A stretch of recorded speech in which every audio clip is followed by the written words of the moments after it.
નમસ્કાર વિદ્યાર્થી મિત્રો, આજે આપણે એક નવા ચેપ્ટરની શરૂઆત કરવા જઈએ છીએ. ત્રિકોણના ગુણધર્મો, સોલ્યુશન ઓફ ટ્રાયંગલ. બરાબર, પ્રોપર્ટીઝ ઓફ ટ્રાયંગલ એવું નથી, સોલ્યુશન ઓફ ટ્રાયંગલ છે.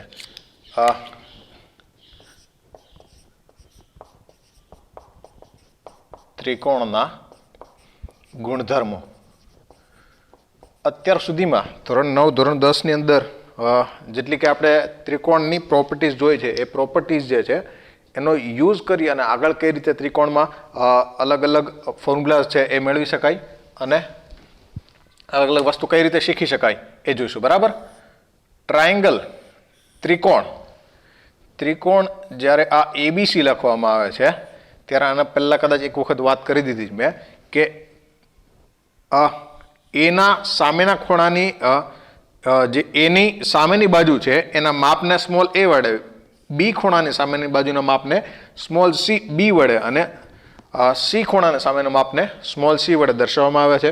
બરાબર, અને બીજી પ્રોપર્ટી આપણે જોયું હતું કે આ કોઈ પણ બેનો સરવાળો ત્રીજી બાજુ કરતા મોટો હોય એટલે a plus B is greater than C, B plus is greater than a અને C plus A is greater than B. એવી જ રીતે કોઈ પણ બેનો તફાવતનો માનાંક જે છે એ ત્રીજી બાજુ કરતા કેવો હશે, ઓછો હશે. એ બધી વસ્તુઓ જે છે આપણે જોઈતી.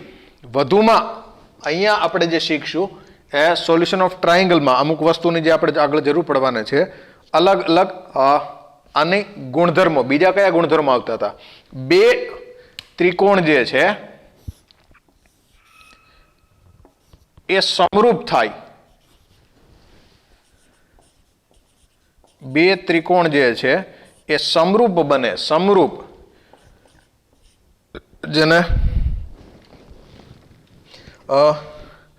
ઇંગ્લિશમાં કહેવાય સિમિલારિટી. સમરૂપતા આપણે જે જોતા હતા. સમરૂપ ત્રિકોણો ક્યારે બને? કોઈ પણ ત્રિકોણ માટે આપણે એલિમેન્ટની વાત કરીએ, એના અંગની વાત કરીએ તો ક્યાં એના ત્રિકોણના અંગો ક્યાં હોય? ત્રણ બાજુ હોય ને ત્રણ ખૂણા હોય. બરાબર, સોલ્યુશન ઓફ ટ્રાયંગલ ચેપ્ટરનું નામ કેમ છે? સોલ્યુશન એટલે એનો મતલબ શું? ધારો કે આ 6 વસ્તુઓ આપેલ હોય તો આપણે ત્રિકોણ બનાવી જ શકીએ, પણ ધારો કે 3 ખૂણાઓ આપી દીધા છે તો ત્રિકોણ બનશે? નહીં બને. ખાલી 3 ખૂણાથી ત્રિકોણ નહીં બને. બરાબર, પણ જો 3 બાજુઓ આપી દીધી હશે તો જે છે ત્રિકોણ બનાવી શકાય. એટલા માટે આ જો 2 ખૂણા આપેલું હોય અને એક બાજુ આપેલ, અથવા તો 2 બાજુ આપેલી હોય અને એક ખૂણો આપેલો હોય તો પણ જે છે ત્રિકોણ બનાવી શકાય. અથવા તો બાકીને જે અનનોન છે, જે જાણીતા નથી, એ ખૂણાઓ અને એ બાજુઓ જે છે એ મેળવી શકાય. બરાબર, એટલા માટે જ અહીંયા જે આ ચેપ્ટર છે એને આપણે સોલ્યુશન ઓફ ટ્રાયંગલ કહીએ છીએ કે ત્રિકોણનો ઉકેલ. બરાબર, સિમિલરિટી, સમરૂપતાની વાત કરીએ ત્યારે સમરૂપ ક્યારે, બે ત્રિકોણ સમરૂપ ક્યારે થાય? એક તો ત્રણેય ખૂણાઓ જો સરખા હોય, અનુરૂપ ખૂણાઓ સરખા હોય, એટલે કે એ એંગલ ત્રણેય અનુરૂપ ખૂણાઓ જો સરખા હોય ત્યારે શું બનશે? ત્રિકોણ સમરૂપ બનશે. જો બાજુઓ ગુણોત્તરમાં હોય, અનુરૂપ બાજુઓ જે છે એ ગુણોત્તરમાં હોય ત્યારે પણ શું થશે? બંને ત્રિકોણો જે છે એ શું બનશે? સમરૂપ બનશે. અથવા તો ખાલી 2 ખૂણાઓ જે છે એ સરખા હોય ત્યારે બંને ત્રિકોણો શું બનશે? સમરૂપ ત્રિકોણો બનશે. એવી જ રીતે કોના માટે આવે છે? એકરૂપતા માટે, કોંગ્રુઅન્સી માટે. એકરૂપતા માટે કઈ કઈ શરતો આવશે? એકરૂપતા માટે આ શરત જ આવશે, એસ.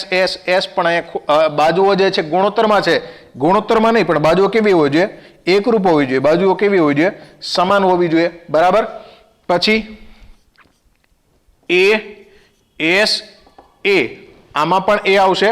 એંગલ, સાઈડ એંગલ, ખૂબાખૂ અને બાખુબા, એસ આ પણ આવશે. બરાબર, અહીંયા વચ્ચેની બાજુ જે છે એ સમરૂપતામાં ક્યારે આવશે? જ્યારે વચ્ચેની બાજુ શું હોય? ગુણોત્તરમાં. અને અહીંયા સમરૂપતામાં ક્યારે આવશે? જ્યારે બાજુઓ જે છે એ કેવી હોય? સમાન હોય. ત્યારે ત્રિકોણો કેવા બને? સમરૂપ અને એકરૂપ બને. બરાબર, તો આ સમરૂપતા અને એકરૂપતા માટેની વાત થઈ. ત્યાર પછી અલગ અલગ કેન્દ્રોની વાત કરીએ તો મધ્ય કેન્દ્ર કોને કહેવાય? મધ્ય કેન્દ્ર કોને કહેવાય? કોઈ પણ ત્રિકોણમાં મધ્યગા દોરવી હોય તો મધ્યગા કઈ રીતે દોરી શકાય?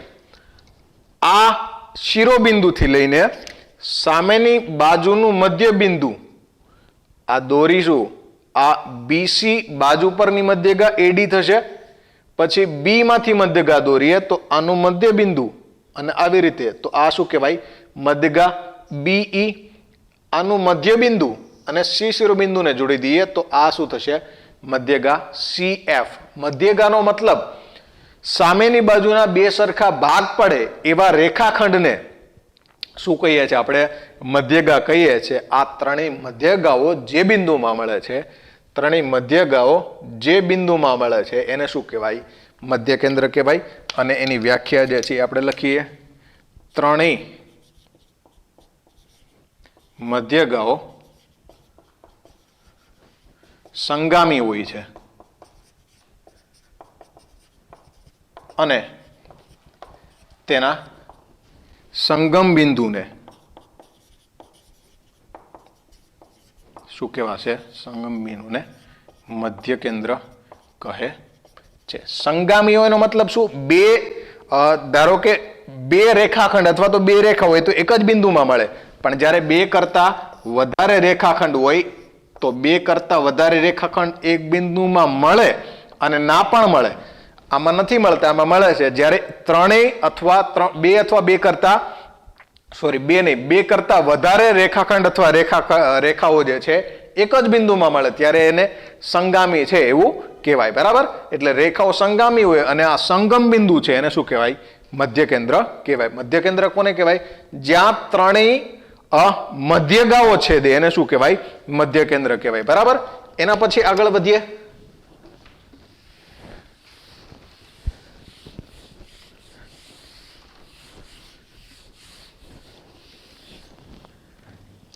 પરિકેન્દ્ર.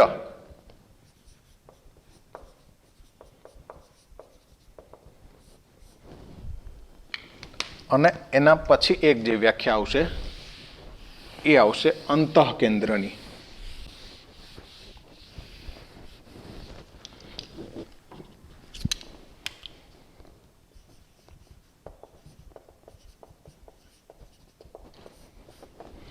પરિકેન્દ્ર કોને કહેવાય? કોઈ પણ ત્રિકોણ છે, ત્રિકોણ એબીસી. આ ત્રિકોણ એબીસી ની બાજુ AB નો લંબ દ્વિભાજક દોરવો છે. લંબ દ્વિભાજક. લંબ દ્વિભાજક નો મતલબ શું થાય? દ્વિભાજક એટલે બે સરખા ભાગ કરે. અને લંબ દ્વિભાજક એનો મતલબ શું હોય? કે આ બાજુને લંબ હોય અને બાજુના બે સરખા ભાગ કરતા હોય એવી રેખાને શું કહેવાય? બાજુ AB નો લંબ દ્વિભાજક. અહીંયા ખૂણો કેટલાનો હશે? 90 નો હશે. એવી જ રીતે BC ના મધ્ય કેન્દ્રમાંથી પસાર થતો હોય એટલે કે એના બે સરખા ભાગ કરતો હોય અને એના 90 અંશના ખૂણે છેદતી હોય એવી રેખા શું થશે? લંબ દ્વિભાજક બનશે. એવી જ રીતે AC ના બે સરખા ભાગ કરે અને એના 90 અંશના ખૂણે છેદે એને શું કહીશું આપણે? AC નો લંબ દ્વિભાજક. આ ત્રણેય લંબ દ્વિભાજક જે બિંદુમાં છેદે એને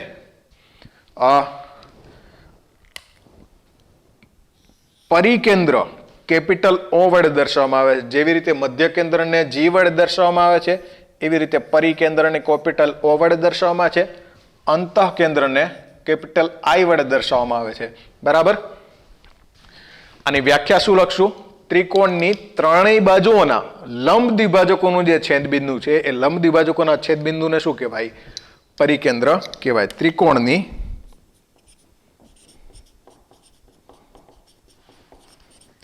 ત્રણેય બાજુના લંબ દ્વિભાજકો સંગામી હોય છે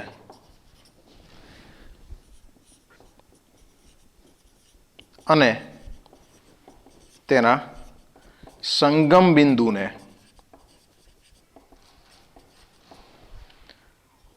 પરિકેન્દ્ર કેપિટલ O કહે છે. પરિકેન્દ્ર એટલે થાય સરકમ સેન્ટર ઇંગ્લિશમાં.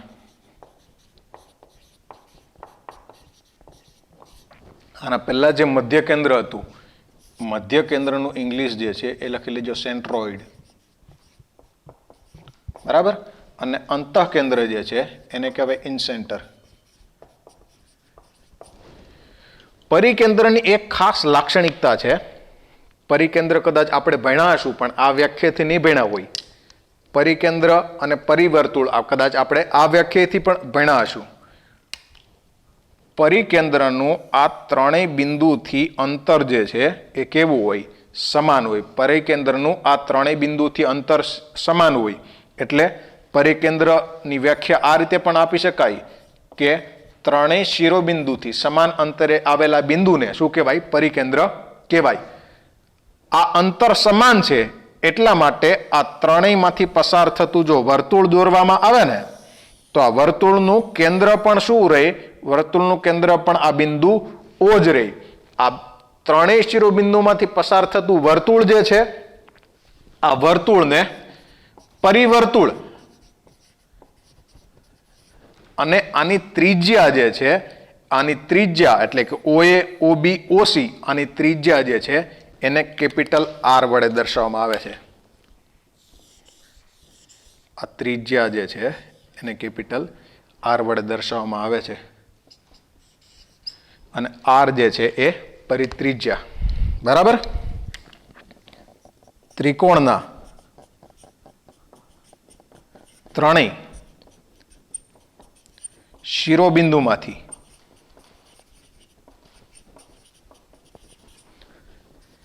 પસાર થતા વર્તુળને પરિવર્તુળ તથા તેની ત્રિજ્યાને પરિત્રિજ્યા કેપિટલ R કહે છે. આ પરિકેન્દ્ર, પરિવર્તુળ અને પરિત્રિજ્યા છે. કેન્દ્રની વ્યાખ્યા આ રીતે પણ આપી શકાય કે ત્રિકોણના ત્રણેય શિરોબિંદુઓમાંથી પસાર થતા વર્તુળના કેન્દ્રને પરિકેન્દ્ર કહે છે. અથવા તો બીજી રીતે વ્યાખ્યા કઈ રીતે આપી શકાય કે ત્રણેય લંબ દ્વિભાજકોના છેદબિંદુને શું કહેવાય? ત્રિકોણનું પરિકેન્દ્ર કહેવાય. આ વ્યાખ્યા જે છે એ કદાચ આપણે જીઓમેટ્રી, બરાબર, 2D જીઓમેટ્રીની અંદર પણ ભણશું, બરાબર, કોર્ડિનેટ જીઓમેટ્રીની અંદર પણ ભણશું. પણ અહીંયા આપણે આ વ્યાખ્યા ક્લિયર કરી લઈએ છીએ કે પરિકેન્દ્ર કોને કહેવાય? પરિકેન્દ્ર કોને કહેવાય? ત્રિકોણના ત્રણેય લંબ દ્વિભાજકોના છેદબિંદુને પરિકેન્દ્ર કહેવાય. અથવા એની બીજી વ્યાખ્યા શું આપી શકીએ? એની બીજી વ્યાખ્યા પણ આપણે અહીં સાથે સાથે લખી જ લઈએ. પરિકેન્દ્રની બીજી વ્યાખ્યા પણ અહીંયા લખી જ લઈએ, બરાબર. ત્રિકોણના ત્રણેય શિરોબિંદુમાંથી પસાર થતા વર્તુળના કેન્દ્રને પરિકેન્દ્ર કહે છે. એવી જ રીતે અંતઃકેન્દ્ર માટે છે. અંતઃકેન્દ્ર I ઇન્સેન્ટર માટે પણ એવી જ રીતે કંઈક છે, બરાબર. ઇન્સેન્ટર કોને કહેવાય? ત્રિકોણ ABC માટે ત્રિકોણના ત્રણેય ખૂણાઓના દ્વિભાજકો. ખૂણાનો દ્વિભાજક કોને કહેવાય? ખૂણાના બે સરખા ભાગ કરે, ખૂણાના બે સરખા ભાગ કરે એને શું કહેવાય? ખૂણાનો દ્વિભાજક. ખૂણા A નો દ્વિભાજક, ખૂણા B નો દ્વિભાજક અને ખૂણા C નો દ્વિભાજક, બરાબર. આ ત્રણેય ખૂણાનો દ્વિભાજકની વાત કરીએ તો એ દ્વિભાજકો પણ સંગામી હોય છે અને એના સંગમ બિંદુને શું કહેવાય?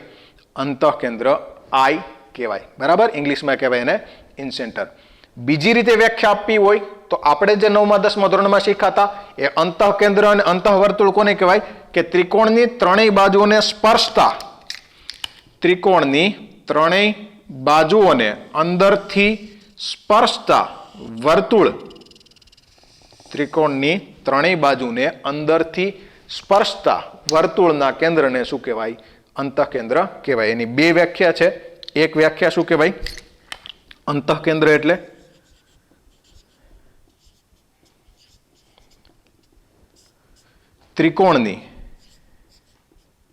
ત્રિકોણના ત્રણેય ખૂણાઓના દ્વિભાજકો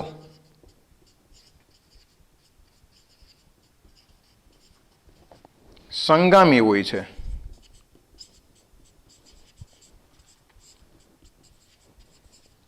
અને તેના સંગમ બિંદુને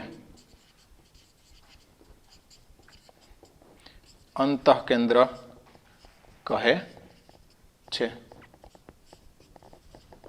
અથવા બીજી વ્યાખ્યા શું આપી શકીએ અંતઃકેન્દ્રની બીજી વ્યાખ્યા શું આપી શકીએ? ત્રિકોણની ત્રણેય બાજુઓને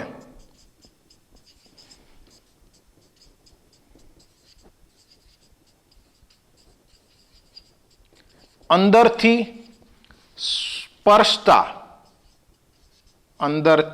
સ્પર્શતા વર્તુળના કેન્દ્રને અંતઃકેન્દ્ર, આ અંદરથી સ્પર્શે એ વર્તુળના કેન્દ્રને શું કહેવાય? અંતઃકેન્દ્ર. આ વર્તુળને શું કહેવાય? અંતઃવર્તુળ. બરાબર. તે વર્તુળને અંતઃવર્તુળ તથા તેની ત્રિજ્યાને અંતઃત્રિજ્યા સ્મોલ આર વડે કહે છે. અંતઃત્રિજ્યા જે છે એ અંતઃત્રિજ્યાને સ્મોલ આર વડે દર્શાવવામાં આવે છે. પરિત્રિજ્યા અંદરથી સ્પર્શતું હોય એવા વર્તુળની ત્રિજ્યા સ્મોલ આર, બહારથી પસાર થતું હોય એવા વર્તુળના કેન્દ્રને કેપિટલ આર, આના કેન્દ્રને પરિકેન્દ્ર સરકમ સેન્ટર, આના કેન્દ્રને ઇનસેન્ટર અથવા તો અંતઃકેન્દ્ર કહે છે. આ પરિકેન્દ્ર, અંતઃકેન્દ્ર અને મધ્યકેન્દ્ર છે. હજી એક કેન્દ્ર આપણે શીખવાનું છે, એ છે લંબ કેન્દ્ર. બરાબર. આ વ્યાખ્યાઓ જે છે એ બરાબર સમજજો અને આ વસ્તુ જે છે એ પણ બરાબર સમજજો. બરાબર. ઓકે, આનો આપણે ભવિષ્યમાં ઉપયોગ કરવાનો થશે.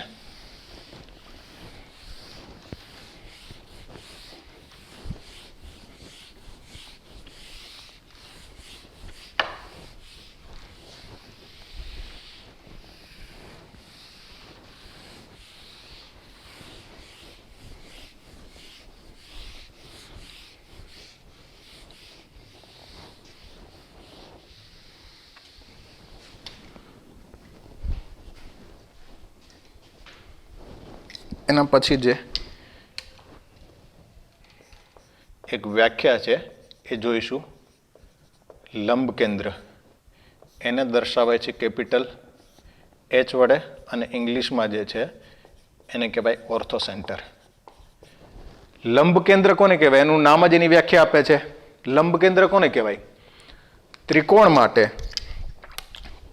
માટે લંબ કેન્દ્ર એટલે શું? ત્રિકોણ એબીસીમાં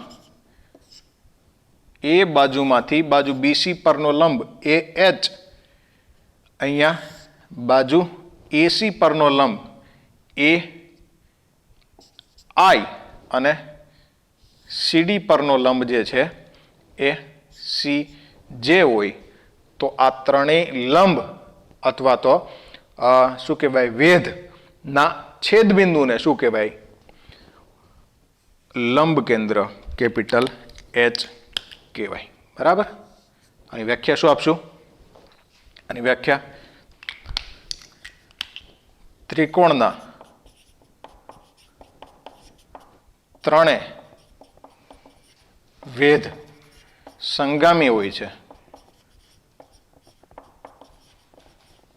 અને તેના સંગમ બિંદુને ત્રિકોણના ત્રણેય વેધ સંગામી હોય છે અને તેના સંગમ બિંદુને લંબ કેન્દ્ર કેપિટલ એચ કહે છે. બરાબર. લંબ કેન્દ્રની વ્યાખ્યા એટલી જ છે. તો આ ત્રિકોણના 4 કેન્દ્રો હતા. મધ્ય કેન્દ્ર સેન્ટ્રોઇડ. સેન્ટ્રોઇડ એટલે શું કહેવાય? જે ત્રિકોણની ત્રણેય મધ્યગાઓ હોય, આ મધ્યગાઓના છેદબિંદુને શું કહેવાય? મધ્યગાઓના છેદબિંદુને મધ્ય કેન્દ્ર સેન્ટ્રોઇડ. ત્રિકોણના ત્રણેય બાજુઓના લંબ દ્વિભાજકોનું છેદબિંદુ, બાજુઓના લંબ દ્વિભાજકોનું છેદબિંદુ એને પરિકેન્દ્ર કહેવાય. પરિકેન્દ્રની વ્યાખ્યા જે છે એક બીજી રીતે આપી શકાય. જો તમારી નોટમાં શું લખેલ છે, પરિકેન્દ્રની વ્યાખ્યા કઈ રીતે આપેલ છે? એક બીજી રીતે પણ આપેલ છે. ત્રિકોણના ત્રણેય શિરોબિંદુઓમાંથી પસાર થતું વર્તુળ જે છે એ વર્તુળના કેન્દ્રને શું કહેવાય? પરિકેન્દ્ર કહેવાય. એ વર્તુળને પરિવર્તુળ કહેવાય અને એની ત્રિજ્યાને પરિત્રિજ્યા કેપિટલ R. બરાબર.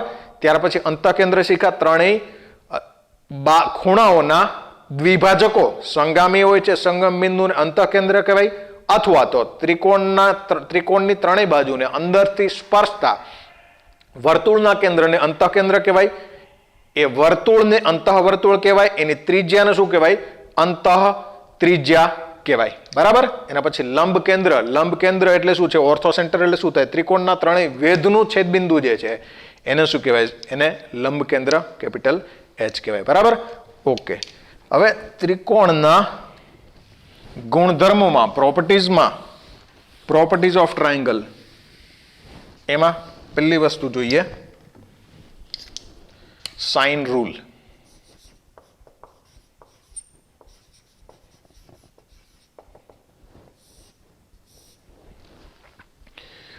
સાઇન રૂલ જે છે એ શું છે એ લખી દઉં છું અત્યારથી હું. જો આ ત્રિકોણ ABC હોય,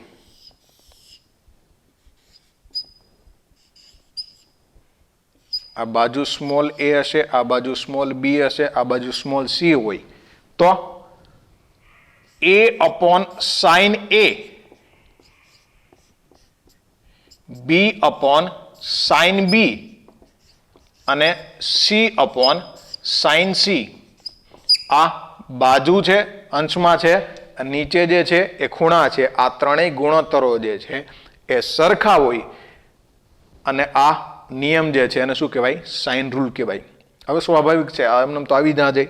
બરાબર. આનું પ્રૂફ આપવું હોય તો આપી શકાય એમ છે. જો કઈ રીતે આ સાઇન રૂલ બને છે, થોડોક મે બી આપણે પ્રક્ષેપ લેવાનું થાય એટલે ફિઝિક્સમાં તમે જે લેતા હતા એનો ઉપયોગ કરવો પડે. બરાબર.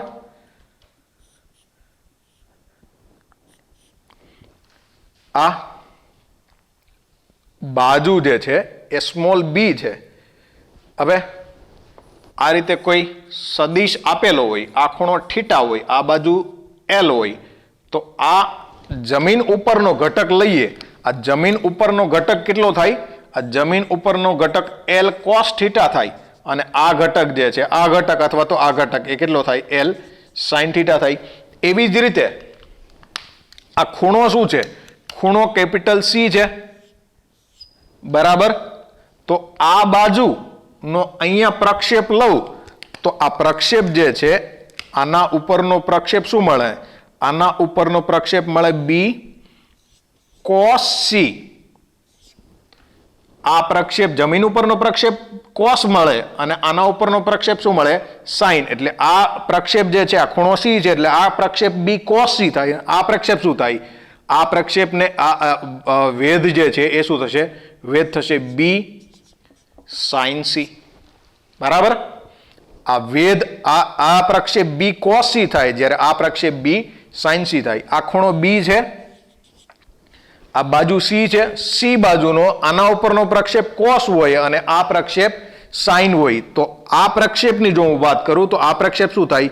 C ખૂણો છે એટલે C cos B અને આ પ્રક્ષેપ જે છે આ પ્રક્ષેપ શું થાય? C sin B. બરાબર. તો અહીંયા આ પ્રક્ષેપ C cos B, આ B cos C, આ પ્રક્ષેપ જે છે એ B sin C અને C sin B બંને આવે છે. આમાં આ H જે છે એ B sin C મળે છે અને આના ઉપરથી H જે છે એ શું મળે છે? C sin C. તો એવું કહી શકાય કે C sin B is equals to H is equals to B sin C. તો આ બંને જે છે એને સરખાવી શકાય. C sin B is equals to B sin C. આને જો આના છેદમાં જવા દઈએ તો b upon sign b is equals two શું થઈ જશે c અપોન સાઇન c બરાબર. આને સમીકરણ 1 આપી દઈએ. હવે શું કરશું એવી જ રીતે અહીંયાથી આ પ્રક્ષેપ લઈએ, અહીંયાથી આ પ્રક્ષેપ લઈએ તો આ વેધ જે છે આ h છે, આ a ને આ બાજુ નમાવીએ, આ a ને આ બાજુ નમાવીએ તો આ હશે a cos b અને આ અહીંયા જે મળે છે એ હશે a sin b.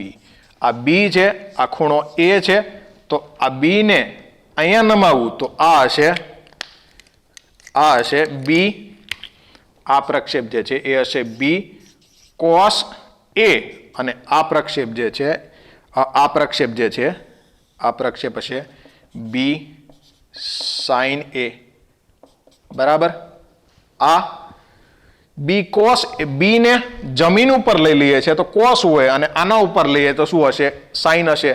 તો આ b ને આના ઉપર લઈએ તો b cos a હશે અને આના ઉપર લઈએ તો b sin a હશે બરાબર. આના માટે જ વાત કરીએ તો આને અહીંયા જમીન ઉપર લઈ લઈએ તો a cos b હશે અને અહીંયા લઈએ તો શું હશે a sin b હશે. તો અહીંયા આના ઉપરથી શું કહી શકાય કે a sin b અને b sin a સરખા છે.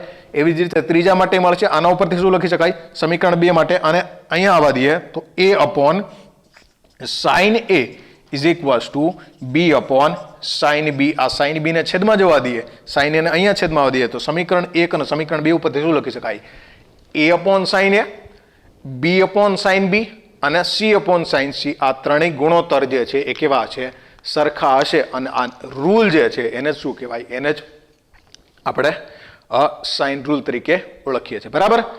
આ a upon sin a, b upon sin b અને c અપોન sin c નો એક રેશિયો મળે છે, ચોક્કસ રેશિયો. એ રેશિયો કેટલો મળે એ અહીંયા આપણે જોઈએ બરાબર. ફટાફટ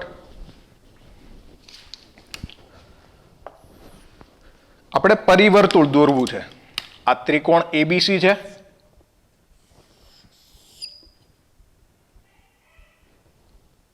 A B C. ત્રિકોણ ABC માંથી પસાર થતું વર્તુળ, ત્રિકોણ ABC માંથી પસાર થતું વર્તુળ દોરીએ તો આ શું મળશે આપને પરિવર્તુળ મળશે બરાબર. આ પરિવર્તુળની જો વાત કરીએ તો આ સ્મોલ a છે, આ સ્મોલ b છે, આ સ્મોલ c છે. આ પરિવર્તુળનું કેન્દ્ર જે છે એ શું હશે પરિકેન્દ્ર હશે, પરિકેન્દ્ર O હશે બરાબર. આ પરિત્રિજ્યા કેપિટલ R, વર્તુળના કેન્દ્રથી આ બિંદુ સુધીનું અંતર પરિત્રિજ્યા કેપિટલ R અને વર્તુળના કેન્દ્રથી આ બિંદુ સુધીનું અંતર પરિત્રિજ્યા કેપિટલ R. આટલું ક્લિયર છે બધાને? આગળ જોઈએ. જો આ વર્તુળના શું કહેવાય આ જે છે પરિવર્તુળ હોય, ત્રણેય શિરોબિંદુમાંથી પસાર થતું હોય, અહીંયા જો ખૂણો A હોય, આ ખૂણો જો A હોય તો કેન્દ્ર આગળ ખૂણો જે છે 9મા ધોરણમાં આપણે પ્રમેય આવતો, જો આ ખૂણો A હોય તો કેન્દ્ર આગળનો ખૂણો જે છે એનાથી બમણો થાય, એનાથી ડબલ થાય, એટલે આ ખૂણો મળે છે. આ ખૂણો કેટલો મળશે આપને? આ ખૂણો જે છે એ 2A જેટલો મળે. યાદ કરો 9મા ધોરણનો કે અહીંયા જે ગુરુવૃત્ત આગળનો ખૂણો જે છે એ કેન્દ્ર આગળના ખૂણા કરતા કેવો હોય? અડધો, અથવા તો ગુરુવૃત્ત આગળના ખૂણા કરતા કેન્દ્ર આગળ ખૂણો કેવો હોય? બમણો, ડબલ હોય બરાબર. અહીંયા જો આ R છે, આ R છે એટલે ત્રિકોણમાં સમદ્વિભુજ ત્રિકોણ એટલે આ બે બાજુ સરખો હોય, આ બે બાજુ સરખી હોય ત્યારે ત્રિકોણનો વેધ અને ત્રિકોણની મધ્યગા પણ સરખી જ થાય. તો યાદ કરો 10મા ધોરણનો પ્રમેય, જ્યારે આ બાજુ બે સરખી હોય ત્યારે વેધ ને મધ્યગા બે કઈ જગ્યા આવે? એક જ જગ્યા આવે વેધ ને મધ્યગા બરાબર. તો અહીંયા વેધ અને મધ્યગા કઈ જગ્યાએ આવશે? એક જ જગ્યાએ આવશે. એનો મતલબ આ આખી બાજુ A હોય, આખી બાજુ જો A હોય તો આ અડધી બાજુ શું થશે? A/2, કારણ કે બે સરખા ભાગે થશે ને 90નો ખૂણો થશે. હવે અહીંયા આ ત્રિકોણ જે છે એ શું થઈ જશે? કાટકોણ ત્રિકોણ થઈ જાય છે બરાબર. કાટકોણ ત્રિકોણ હોય, આખો ખૂણો જે છે એ 2A છે તો અહીંયા જે અડધો ખૂણો બનશે, આ અડધો ખૂણો કયો બનશે? અડધો ખૂણો A બનશે. હવે આટલા ત્રિકોણને જ જોવાનો છે આપણે. કયા ત્રિકોણ? ત્રિકોણ OB અને અહીંયા હું નામ આપી દઉં છું M. ત્રિકોણ OB એમને ફરીથી અહીંયા દોરું છું. ત્રિકોણ ઓ બી એમ, આ ખૂણો એ છે, આ બાજુ જે છે એ a/2 છે, અને આ જે છે એ છે r. હવે આપણે a અપોન સાઇન એ મેળવવા હોય તો સાઇન એ જ્યારે લઈશું, સાઇન એ બરાબર શું થાય? સાઇન એ એટલે સાઇન એટલે શું થાય? સામેની બાજુ છેદમાં કર્ણ, સામેની બાજુ a/2 છેદમાં કર્ણ શું આવશે? r. તો સાઇન એ બરાબર શું થાય? સાઇન એ બરાબર થાય a અપોન 2r, અને 2r ને જો અહીંયા લઈ લઈએ તો a અપોન સાઇન એ આના બરાબર શું થશે? 2r થાય. બરાબર, a અપોન સાઇન એ બરાબર શું થાય? 2r. એવી જ રીતે a અપોન સાઇન બી બરાબર પણ શું થાય? 2r. a upon sine C બરાબર પણ શું થાય? 2r. બરાબર, એટલે a upon sine A, b upon sine B અને c અપોન સાઇન સી, આ ત્રણેય ગુણોત્તર જે છે એ ગુણોત્તર બરાબર શું થશે? એ ગુણોત્તર બરાબર 2r થશે. બરાબર, આ જે છે એ સાઇન રૂલ છે. તો આ સાઇન રૂલ જે છે એ ખાસ નોટ ડાઉન કરી લેજો. a upon sine A, b upon sine B અને c upon sine C is equals to 2r. 2r કઈ રીતે થાય એનું આપણે પ્રૂફ આપ્યું છે, એની સાબિતી આપી છે. બરાબર, ઓકે. અને સાઇન રૂલ ઉપરનો એક નાનો એવો દાખલો જોઈ લઈએ આપણે.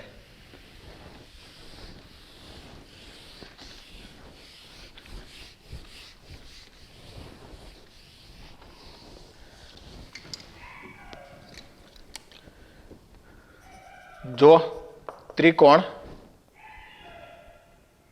એબીસી માં ખૂણો બી બરાબર π/3, ખૂણો સી બરાબર π/4 હોય અને ડીએ બીસી ને 1/3 ગુણોત્તરમાં વિભાજિત કરે તો sine of angle BAD upon sine of angle CAD बराबर खाली जगह option A 1/√6, option B 1/√3, option C 1/3 અને ઓપ્શન ડી √2/3. વાંધોના દાખલો જે છે આપણે નેક્સ્ટ લેક્ચરમાં કરશું. અહીંયા સુધી રાખીએ. બરાબર, અત્યાર સુધી આપણે જોયું છે ચારેય કેન્દ્રો અને સાઇન રૂલ, આટલું જે છે એ મગજમાં રાખજો. બરાબર, હવે દાખલાની શરૂઆત જે છે, પ્રેક્ટિસ જે છે આપણે નેક્સ્ટ લેક્ચર કરશું. ત્યાં સુધી જય હિન્દ, જય ભારત. થેન્ક યુ, આભાર.